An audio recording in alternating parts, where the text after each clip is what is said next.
नमस्कार, सत श्री अकाल, वणक्कम, खंपा घड़ी, राम राम साहब, सभी को ऑनलाइन मीडिया में फिर से स्वागत है। आखिर वो घड़ी आ ही गई जिसके लिए एनसीपी में तब से इतनी मारम मार चल रही थी। इतने ड्रामे के बाद लेफ्ट राइट सेंटर, हम पार्टी छोड़ेंगे, मैं रिजाइन कर रहा हूँ, मैं संन्यास ले रहा हूँ, पूरे ड्रामे के बाद finally it has come to the conclusion. आज हमारे साथ इस मुद्दे पे बातचीत करने के लिए अवनीश पीएन शर्मा सर, जिनका चैनल है Prarambh. Please don't forget to like, subscribe and share that channel also. Sir, Maharashtra की पॉलिटिक्स पिछले कुछ दिनों से बड़ी गर्माई हुई है। पहले तो कोल्हापुर में बिन मौसम बरसात हो रही थी, जैसा आप कह रहे थे, और अब अचानक से सुप्रिया सुले को बोल एंड सोल सर्विस सर्वर बना दिया गया एनसीपी का। जी सर। जी, सबसे पहले तो आपके चैनल पे, आपके चैनल के सभी दर्शकों को मेरा नमस्कार। गायत्री जी, देखिए ऐसा है, अजित पवार वो राजनेता हैं जो एक स्टेट की राजनीति करते हुए, सेंटर में तो वो टाइम पास के लिए आते रहे हैं, और जैसे होता ना कि एक आईएएस अधिकारी डेपुटेशन पे कभी कभी अपने स्टेट से सेंटर चला जाया करता है और वहां एक दो साल लगा के फिर वापस आ जाता है। लेकिन अगर देखा जाए तो शरद पवार की पूरी राजनीति महाराष्ट्र केंद्रित है। अगर उनको सपने नींद में भी जगा के पूछा जाए कि दिल्ली या मुंबई, तो वो कहेंगे मुंबई। वहीं से उनका राष्ट्रीय कद बना है। तो कहते हैं ना कि शरद पवार वो चालाक और मेच्योर राजनेता हैं जो जानते हैं कि वो किस जमीन पर खड़े हैं। मैं यहां लालू प्रसाद यादव के आसपास कहीं उनको पाता हूं। लालू यादव का भी मन कभी दिल्ली लगा नहीं। वो जानते हैं कि पटना ही वो जमीन है, वो प्लेटफॉर्म है जहां से लालू लालू है। तो शरद पवार भी ये जानते हैं कि महाराष्ट्र की राजनीति वो राजनीति है, राजनीतिक जमीन है जहां से शरद पवार आज शरद पवार हैं। अब आते हैं कि आपने कहा ना कि कुछ दिन पहले शरद पवार ने कहा कि बस भाई, अब तो हम वानप्रस्थी हुए, अब तो मोह माया सब त्याग देंगे, ये ले अपनी लकुट कमरिया, इस टाइप से उन्होंने अचानक एक दिन सुबह, वो चौंकाने के लिए जाने भी जाते हैं वैसे भी, उन्होंने सोनिया गांधी को चौंकाया है, उन्होंने इंदिरा गांधी को चौंकाया है, उन्होंने भारतीय जनता पार्टी के देवेंद्र फडणवीस को भी चौंकाया है, वो उद्धव ठाकरे को भी चौंका चुके हैं। और मुझे लगता है कि उनको चौंकाने की इतनी आदत है कि एक दिन वो खुद को भी चौंका बैठेंगे। बहरहाल, शरद पवार साहब ने स्पष्ट रूप से ये निर्णय लेकर एक तराजू का बैलेंस किया है, बिल्कुल बैलेंस किया है। आप देखिए ना, कितना महीन, जिसको कहते हैं ना ज्वेलर वाली महीनगी, वो काम किया इन्होंने। एक कार्यकारी अध्यक्ष नहीं बनाया, दो कार्यकारी अध्यक्ष बनाए। एक बनाया है उन्होंने सुप्रिया सुले को, जो उनकी अपनी बेटी है। दूसरा किसको बनाया है? जो उनके कारोबारी पार्टनर हैं, प्रफुल्ल पटेल। बहुत सारे लोगों को अजीब लग रहा होगा जब मैंने ये कह दिया कि कारोबारी पार्टनर है। साहब, नागरिक विमान मंत्री रहते हुए, इतने बड़े बड़े पोर्टफोलियो संभालते हुए, जिसने तिजोरियां भरी हैं एनसीपी की, वो है प्रफुल्ल पटेल। अब लोग बहुत ज्यादा मोह में जकड़े हुए हैं कि साहब अजित पवार जी के साथ तो बड़ा जुल्म हो गया। देखिए ऐसा है कि ये जितनी भी क्षेत्रीय पारिवारिक पार्टियां हैं, जिनको कुछ मैं राजनीतिक दुकान कहा करता हूं, जिसकी सबसे बड़ी, जिसके की पैन इंडिया उसका डीलर्स हैं और उसका सेल्स नेटवर्क है, वो है कांग्रेस पार्टी।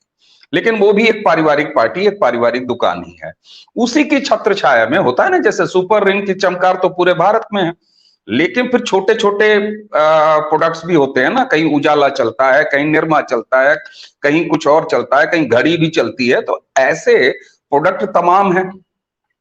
आप मायावती को छोड़ दीजिए, मायावती जी भी अब लगभग उसी पारिवारिक पार्टी वाले में आ गई हैं। लेकिन उत्तर प्रदेश में आप देख लीजिए तो समाजवादी, आरजेडी चले जाइए बिहार में, और अगर आप साउथ इंडिया चली जाएंगी तो वहां तो बिल्कुल पारिवारिक ही है, वहां तो सिलसिला ही है। उसी तरीके से जो भी ये क्षेत्रीय पारिवारिक पार्टियां हैं, उनकी ये विवशता है कि वो अपने दुकान के जो तिजोरी है उसकी चाबी उनको अपने ही डीएनए वाले बच्चे को देनी होती है। तो यहां तो कोई, आप ये बताइए, लोग, राहुल गांधी कांग्रेस के चीफ हैं, राहुल गांधी के बाद कोई और गांधी चीफ होंगे, जब ये सवाल लोगों को चौंकाता नहीं है तो यहां कैसे सुप्रिया सुले को उन्होंने बना दिया कार्यकारी अध्यक्ष, और अजित पवार बेचारे जो है वो पीछे छूट गए? ऐसा क्या चौंकना भाई, बेटी हैं, आखिर बेटी हैं। अच्छा, वहीं से मैं एक उदाहरण निकाल के दे दूं उसी महाराष्ट्र से। आप ये जरा बताइए, शिवसेना के संस्थापक बाला साहब ठाकरे, उनका अगर जेन्युइन उत्तराधिकारी कोई भी खोजे, चाहे वो राजनीति की शैली में, चाहे वो व्यक्तित्व में, पर्सनालिटी में, चाहे वो अग्रेशन में, चाहे वो वोकैबुलरी में, चाहे वो बोलने की शैली हो या कुछ भी हो, लगभग कॉपी करते हुए कौन दिखाया है हमेशा? राज ठाकरे। लेकिन जब कार्यकारी अध्यक्ष बनाने की बारी आई तो बाला साहब ठाकरे ने किसको बनाया? उद्धव ठाकरे को। यानी लाला जी ने अपने दुकान की चाबी किसको दी? गल्ले की चाबी किसको दी? अपने बेटे को दी। अब यहां थोड़ा सा मामला अलग है, क्योंकि शरद पवार बहुत ही अनुभवी और मजे हुए राजनीतिक खिलाड़ी हैं, तो उन्होंने एक तराजू उठाया। एक तराजू में सुप्रिया सुले को बैठा दिया और दूसरे तराजू में उन्होंने प्रफुल्ल पटेल को बैठा दिया। साथ ही उन्होंने अजित पवार को यह साफ संकेत दे दिया कि भाई मेरे, आपको महाराष्ट्र की राजनीति करनी है, केंद्रीय स्तर पर पार्टी की प्रमुख और पार्टी की जो विरासत है वो जाएगी सुप्रिया सुले के पास। अब अजित पवार से उनको कोई खतरा क्यों नहीं हुआ? इतना कड़ा डिसीजन है ना, ये बहुत कड़ा डिसीजन है। वो अजित पवार जो 24-25 साल से एनसीपी का संगठन देख रहे हैं, वो अजित पवार जिनके बारे में ये समझा जाता है, परसेप्शन ये है कि अगर शरद पवार कहें कि खड़े हो जाओ तो वो खड़े हो जाएंगे, शरद पवार कहें बैठ जाओ तो वो बैठ जाएंगे। आप जरा 2019 की घटना याद कीजिए। 2019 में शिवसेना और भारतीय जनता पार्टी का गठबंधन जब चुनाव जीत के आया और शिवसेना को अचानक सपने आ गए कि उसको मुख्यमंत्री बनना है, तो ये झगड़ा कई दिन तक चलता रहा। अचानक एक दिन भोर में लोग उठे तो पता चला कि अजित पवार और देवेंद्र फडणवीस साहब, ये दोनों राज्यपाल कोश्यारी साहब के सामने जो है वो शपथ ले रहे थे। लेकिन उसके बाद कितने घंटों में ये परिवर्तन हुआ? हालांकि उस समय ये भी कहा गया था, बाद में ये कयास लगाए गए थे कि साहब इस सबके पीछे जो है वो शरद पवार ही थे। हालांकि बड़ा बचकाना सा तर्क, शरद पवार खुद भी देखिए, जो जितना बड़ा होता है ना, वो कभी कभी उतनी छोटी बातें भी कर जाता है। बाद में इस अफवाह को कि सारी घटना के पीछे कि अजित पवार जो है वो जाके देवेंद्र फडणवीस के साथ शपथ ले लें, इसके पीछे शरद पवार का दिमाग था। ये खुद शरद पवार भी ने भी ये शगुफा छोड़ा। दरअसल वो ये कह बैठे कि दरअसल अजित पवार ने जब जाके फडणवीस के साथ शपथ ले लिया तो उससे फायदा हुआ। भाई क्या फायदा हुआ? तो फायदा जब उन्होंने गिनाया तो उन्होंने बड़ा बचकाना सा फायदा गिनाया कि इसकी वजह से जो राष्ट्रपति शासन लगा हुआ था महाराष्ट्र में वो हट गया और सरकार बनने का रास्ता साफ हो गया, तो उद्धव ठाकरे जो है वो मुख्यमंत्री बन गए। देखिए साहब, उद्धव ठाकरे जैसा इमेच्योर पॉलिटिशियन जो राजनीति का ककहरा भी नहीं जानता, वो तो इस एहसान को शरद पवार के समझ सकता है और पचा भी सकता है।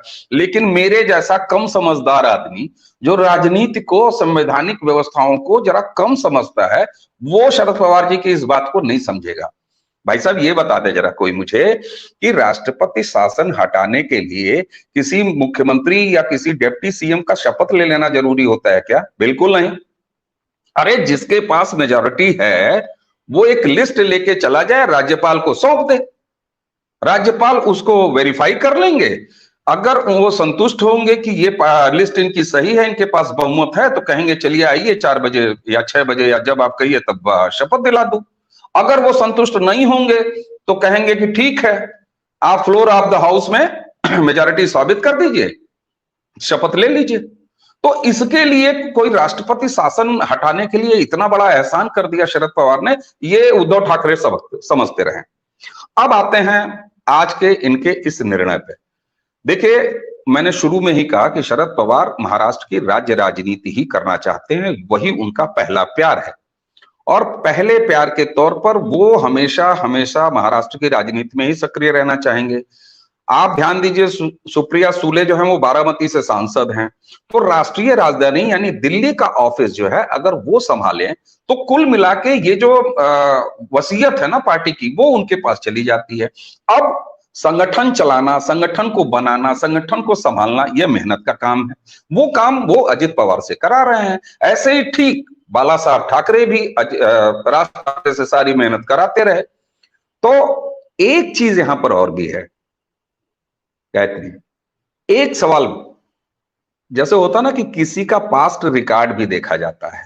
मैंने पहले कहा कि मैं इस थ्योरी को कतई नहीं मानता कि अजित पवार ने जब देवेंद्र फडणवीस के साथ 19 में शपथ लिया था तो उसके पीछे शरद पवार का दिमाग था, बिल्कुल नहीं था, वो बचकानी बात है।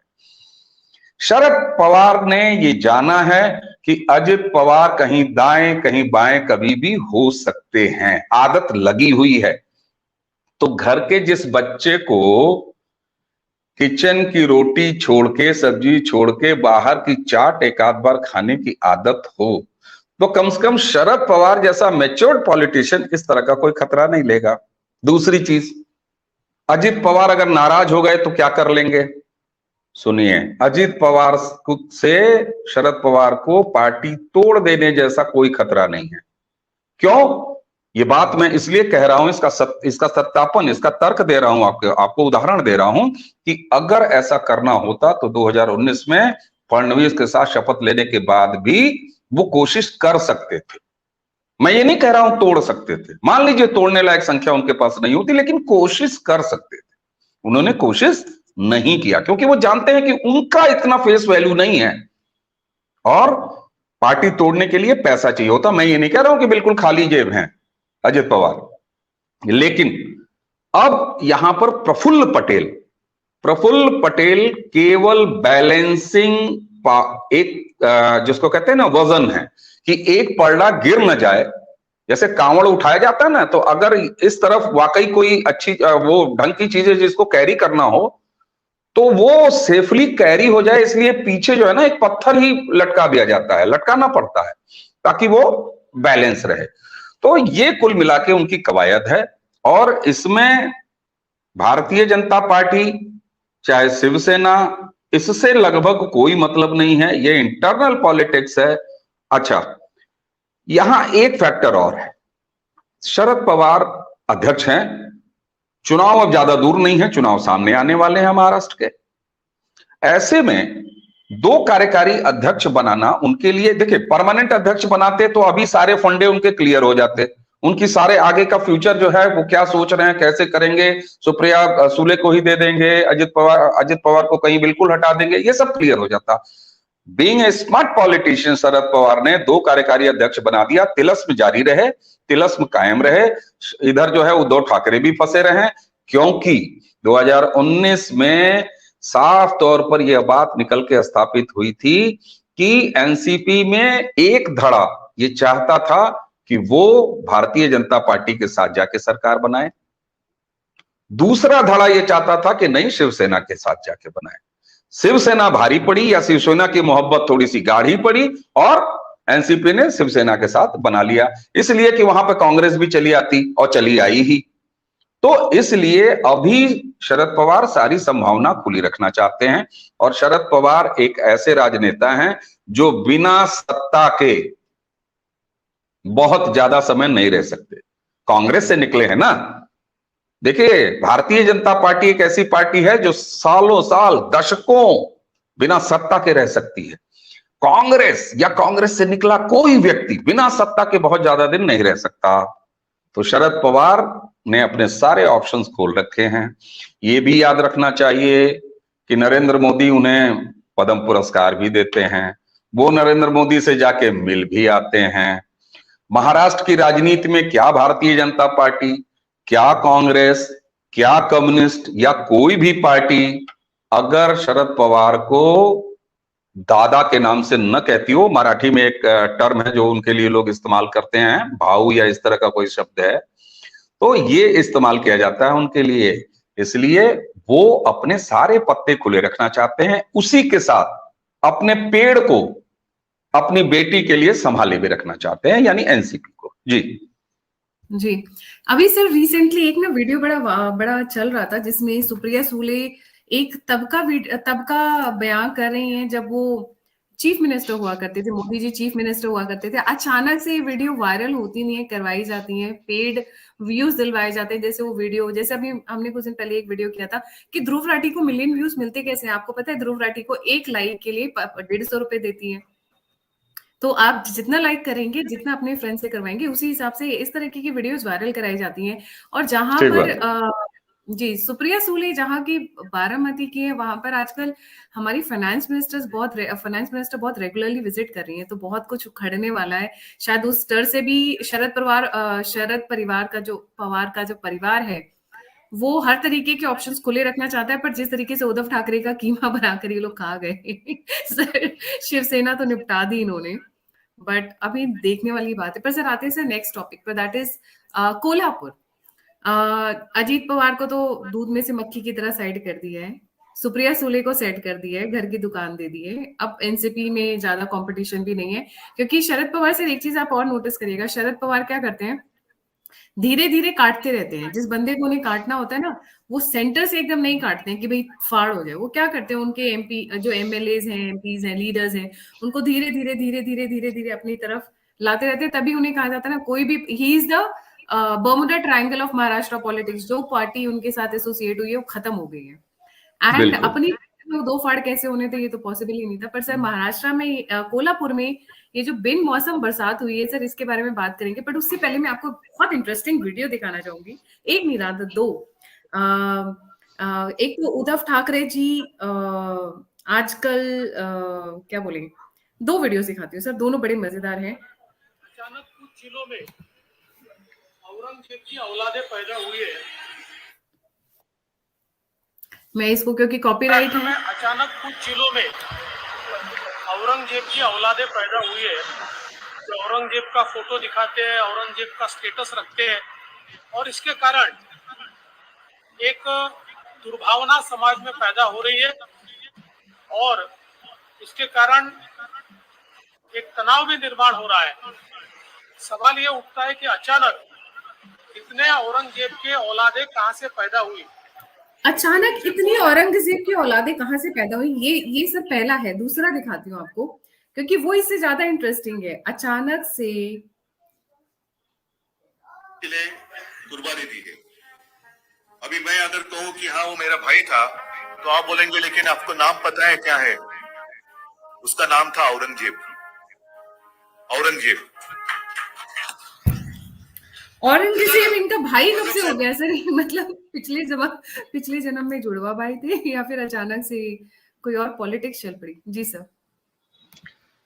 देखिए ऐसा है ना कि अहमदनगर और कोल्हापुर, इन दो जगहों पे, दोनों जगहों पे जलूस निकला। घटना यही है, एक जलूस निकला, और वो जलूस जब निकला तो उसमें औरंगजेब साहब, जो कि भाई हैं उद्धव ठाकरे जी के, उनके पोस्टर लहराए गए। और न सिर्फ पोस्टर लहराए गए, बल्कि उसके बाद आजकल चूंकि सोशल मीडिया वॉरफेयर का समय है, सोशल मीडिया से लोग अपनी बातें कहते हैं, सोशल मीडिया की पहुंच बहुत लंबी हो चुकी है, तो स्टेटस और फोटो जो अपना क्या कहते हैं उसको, प्रोफाइल स्टेटस, वो सारे अपडेट हुए। औरंगजेब साहब अचानक प्रकट हुए। आपने कहा बिना मौसम बरसात। देखिए ऐसा है ना कि जब लोगों को ये चौंकना चाहिए कि अभी तो वाकई में कोई मौसम नहीं है, न कोई रामनवमी है, न कोई दुर्गा पूजा है, न गणपति ही है महाराष्ट्र का, तो अचानक ये माहौल कहां से आ गया अहमदनगर में और कोल्हापुर में?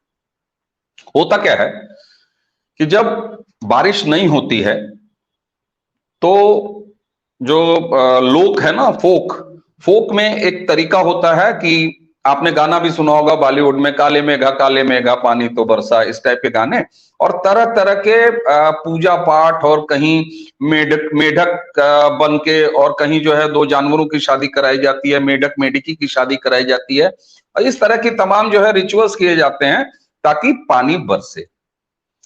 अब हुआ क्या है, देवेंद्र फडणवीस और जो शिंदे साहब हैं उनके नेतृत्व में सरकार चल रही है। भारतीय जनता पार्टी और शिंदे साहब की शिवसेना, उसके गठबंधन है, सरकार चल रही है, सरकार बड़े आराम से चल रही है, कामकाज भी हो रहा है। तो अब ऐसे में जिस तरीके से रेल, मैं ये नहीं कह रहा हूं, मैं ना कोई वर्डिक्ट दे रहा हूं कि अभी बालासोर में हुई दुर्घटना, क्योंकि उसके जांच हो रही है, वो जांच जब सामने आएगी तो आएगी, लेकिन उसी के दरमियान इस तरह की तमाम फोटोग्राफ्स, तमाम वीडियोस, तमाम सूचनाएं ऐसी आई कि कहीं रेल पटरियों पर जो है वो गैस सिलेंडर फेंके गए, कहीं पर जो है रेल पटरियों को दो जॉइंट्स के बीच में पत्थर डाल दिए गए, कहीं टायर रख दिए गए।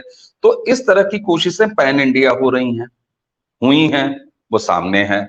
तो ऐसे में क्या है कि जब आपके यहां सब मंगल मंगल हो रहा हो तो कोई अमंगल हारी करने के लिए भी तो आएगा, इसलिए ये बिना मौसम की बरसात है।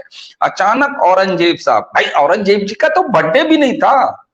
मैं कह रहा हूं अगर मान लीजिए बर्थडे भी होता औरंगजेब साहब का तो किसी भाईजान को भाईजान की आदत याद आ गई होती। अब देखिए यूपी में तो पत्थरबाजी हो नहीं रही, ना हो सकेगी। कश्मीर जो सदी मतलब दशकों से पत्थर हाथ में लिए घूम रहा था, वहां शांति है। तो फिर ये मेढक और मेढकी की सांकेतिक शादी है ताकि कुछ पत्थर हवा में उड़ के चले आए। और मैं तो ये कहता हूं कि पत्थर क्यों मारते हो, अरे पहाड़ मार दो, मारो तो सही। 2024 तुम्हारे सामने है, तुम ऐसी जितनी भी कोशिशें करोगे तो आज मैं आपके मंच पर ये खुल के कह रहा हूं और ये कहने का समय आ गया है, क्योंकि ये एक खास मजहब और उस मजहब के अपीजमेंट की पॉलिटिक्स करने वाले नेता तथाकथित पार्टियां ये समझती हैं कि केवल और केवल पोलराइजेशन एक तरफ हो सकता है। आरोप लगाते हैं ये भारतीय जनता पार्टी पर, एनडीए पर, कि वो पोलराइज कर रहे हैं हिंदुओं को। अरे तुम ऐसी घटनाओं से पोलराइज कर रहे हो हिंदुओं को, तुम करो तो, तुम करो। तुम 24 में नरेंद्र मोदी उनकी पार्टी को 400 सीट दिलाने का बंदोबस्त कर रहे हो। तो इसलिए बेमौसम बरसात हो रही है। क्यों? क्योंकि पेट में दर्द हो रहा है। सरकार चल कैसे रही है? अजित पवार मतलब ये शरद पवार दादा भी कुछ नहीं कर पा रहे हैं। बड़ा पैगविन, छोटा पैगविन न जाने किस अलास्का के क्षेत्र में निकल गए हैं, उनका भी कुछ नहीं हो रहा है। पूरी की पूरी पार्टी चली गई, यहां धनुष और बाण भी छिन गया। ये व्यक्ति जिसको आपने दिखाया, ये तिहाड़ी, इस तिहाड़ी को नहीं समझ में आ रहा कि हो क्या रहा है। खैर ये तो बड़े नॉटी साहब हैं, इनके नॉटीनेस की भी गजब गजब परिभाषाएं हैं, संजय राउत साहब। तो ऐसे तमाम बैंड बाजे वालों को देखिए साहब, ट्रेवल कंपनियां जो चलाती है ना, अगर मान लीजिए कोई आदमी जो है एक ट्रेवलर के धंधे में है, तो उसमें केवल बारात और घूमने के लिए और बारातों के लिए ही गाड़ियां नहीं जाती, कुछ गाड़ियां लाश के वास्ते लिखी हुई जाती हैं, जिनमें डेड बॉडी भी कैरी होती है। आप ये बताइए, जो लाश के वास्ते वाली गाड़ी का काम करता होगा व्यक्ति, वो भी तो सुबह अगरबत्ती जला के अपने आराध्य से यही कहता होगा कि मालिक आज अच्छी बोहनी कराना, आज अच्छी दुकानदारी देना, आज अच्छा बिजनेस कराना। तो ये उसी तरह के प्रवृत्ति के लोग हैं जो बिना मौसम पत्थर उछाल रहे हैं। और गनीमत यह है, इन्हें जवाब कहां से मिले, बिलबिला क्यों रहे हैं? क्यों? क्योंकि इस समय सत्ता में डिप्टी सीएम देवेंद्र फडणवीस नाम के एक व्यक्ति ने इन्हें सीधे इनकी पहचान बताई और इन्हें औरंगजेब की औलादे कहा। और क्या देवेंद्र फडणवीस साहब ने क्या गलत कहा? उद्धव ठाकरे कह रहे हैं मेरे भाईजान, तो वो औलादे अगर कह दिए तो क्या दिक्कत है भाई? क्या दिक्कत है? उसमें तो कुछ नहीं है। सुना है ओवैसी साहब भी बड़ा बिलबिला रहे हैं।